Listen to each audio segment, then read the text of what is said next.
Hey Lake Point, Pastor Michael here to get you caught up on the first week of our brand new series. And this first week was all about being hopeful. Hopeful means to be anticipating, expecting, looking forward to, confident, optimistic, faith-filled. And so the question is, does that describe your life? Now, the opposite of hopeful is cynical. And being cynical doesn't mean you don't care. It often means that you care deeply. But over the years, as you see friends go through bankruptcy and divorce, coworkers start hating their job, family members giving up on their faith, it creates this tension and confusion, and it makes it really hard for us to have a positive outlook on life, basically the longer we live. And so when you're exposed to so many of the underlying realities of our world, you just tend to get cynical. Reality is, over time, cynicism snuffs out our hope, which can cause us to become negative and critical and become someone who tends to forecast only doom and gloom. So the question is, does that describe you? Because it certainly describes a lot of Christians today. And if you're not sure, here's a little litmus test. If you find yourself constantly complaining about how messed up the world is, or how messed up the world has become, or if you have nothing positive to say about the global state of affairs, or if you're always complaining about the government or the economy, or if you talk nonstop about our fight against this or our fight against that, or if you hate your job or your town or those people in authority, or if you think the past was way better than the future, then guess what? You became a cynic. Now, once again, this doesn't mean that you don't care. You might care deeply about your country or your freedoms or your faith. Likewise, it doesn't mean that you aren't aware. You might be in a position where you have more insight and knowledge than the rest of us.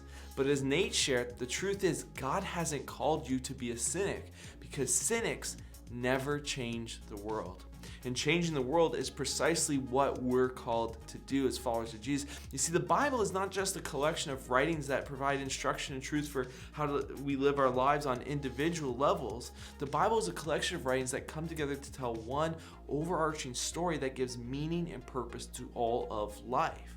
We call this the meta-narrative, or big story of Scripture. It's what you get when you put all the stories together. It creates this larger narrative, this grander story. And so, what is the larger narrative the Bible is telling? Well, the meta-narrative of the Bible follows the same structure or pattern as pretty much every other story you've ever heard. Stories begin with an original ideal. This is the kind of once upon a time moment where everything is as it should be. Soon after, however, conflict emerges. This tension is what gives stories their plot. From there, the plot thickens and things go from bad to worse. In spite of efforts to resolve the tension only intensifies, and then at some point there emerges a surprising twist, where an unexpected event changes the trajectory of the entire story, which sends the character into an era of restoration, where the problems and challenges of the story begin to resolve, and ultimately the story ends at a point of a superior ideal, where the happily ever after dynamic is even better than the once upon a time era. And so if you reflect on your favorite childhood stories, from Cinderella to Star Wars, they usually follow this same predictable pattern. What you may never have considered, however, is how the most epic story of all time, the story of Scripture, follows the same overarching pattern. Check it out. In God's epic story, we read about creation and the Garden of Eden as being the original ideal. In Genesis 1 and 2, we read about in the beginning when God first formed the world and everything was as it was intended. Repeatedly in the creation account, we read of how God formed things and called them good. Unfortunately, like most stories, that didn't last long. By the third chapter, we see that conflict emerges in the form of sin.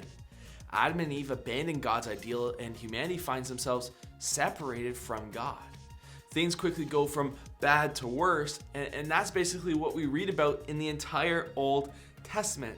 After the fall, humanity seems paralyzed to address its own brokenness, and despite God's interactions with the nation of Israel, which is pretty much what the Old Testament is about, the brokenness and or incompleteness of humanity only becomes increasingly obvious. If you know the story of the Old Testament, you know what a complete disaster it was. The Israelites were given their own land, their own laws, their own leaders, but it didn't transform their hearts. And so by the end of the Old Testament, things look pretty bleak for God's people. They're divided, they've been conquered, they're in exile, and God seems silent, and there seems to be no hope. They don't seem to have the capacity to rectify their situation and live life the way God intended for them to live in the garden. Yet, like all epic narratives, when things are at their darkest, the light of the surprising twist shines more brightly. That surprising twist, of course, is Jesus. The Israelites were expecting a Messiah, a deliverer, a rescuer, but they were not expecting the Messiah to be God's own son. They had their religious system, the law of Moses, the temple, their sacrifices and rituals to atone for their sin and keep them holy. And so the surprising twist in the story is that God would intervene and do for them what they could not do for themselves. It had nothing to do with their own land, laws, or leaders. It had to do with their inability to be who God created them to be. And so God sends his son. Unlike Adam, the first human being, Jesus, who was also fully man, lived a perfect life and then died a perfect death. His death and resurrection and the sending of his Spirit made it possible for a new humanity, one that would not be governed by sin and evil, but by his love and his leadership. These people would be given new hearts and reflect his character to the world around them. This transformation of the human heart set off a chain reaction where forgiven believers received his Spirit and united together to create a new spiritual family. They became people known as the Way, which brought about the era of restoration, aka the church. We read about the early church in the book of Acts, and so they would grow into the most powerful movement in the history of our world. And what made them stand out was their love. It was a love and compassion that our world had never seen before. Back then, it was common for families to discard unwanted babies, yet Christians would go and rescue them from the trash heaps and raise them as their own. Back then, it was uncommon for people to associate with those outside of their social class, but Christians knew no such distinction. Everyone, rich and poor, male and female, Jew and Gentile alike, were accepted around the Lord's table, and they shared their possessions freely with each other.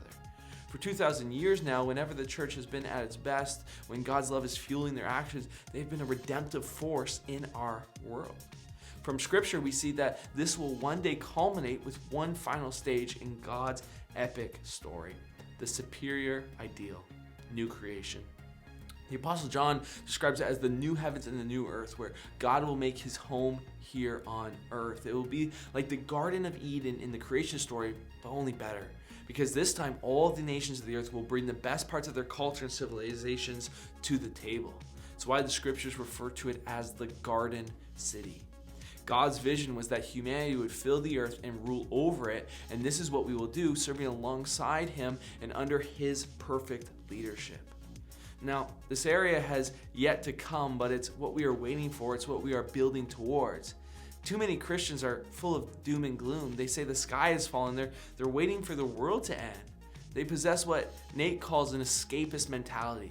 They hold the idea that the world is going to hell and we just have to kind of bunker down and hang on until we get out of here. But we don't really see that in the meta-narrative. We see a story of how God and all of creation is God's. He is the rightful ruler, and he plans to redeem and restore what he made. We see a story of resurrection, how Jesus overcame death, how we've received the Spirit, and he is making all things new. And we see a story of redemption, of how the church is this restorative force representing God's rule and reign, his kingdom being established here on earth. And that, friends, is great news. Thanks for listening, and I hope you enjoyed discussing this sermon with your life group. I'll see you next time.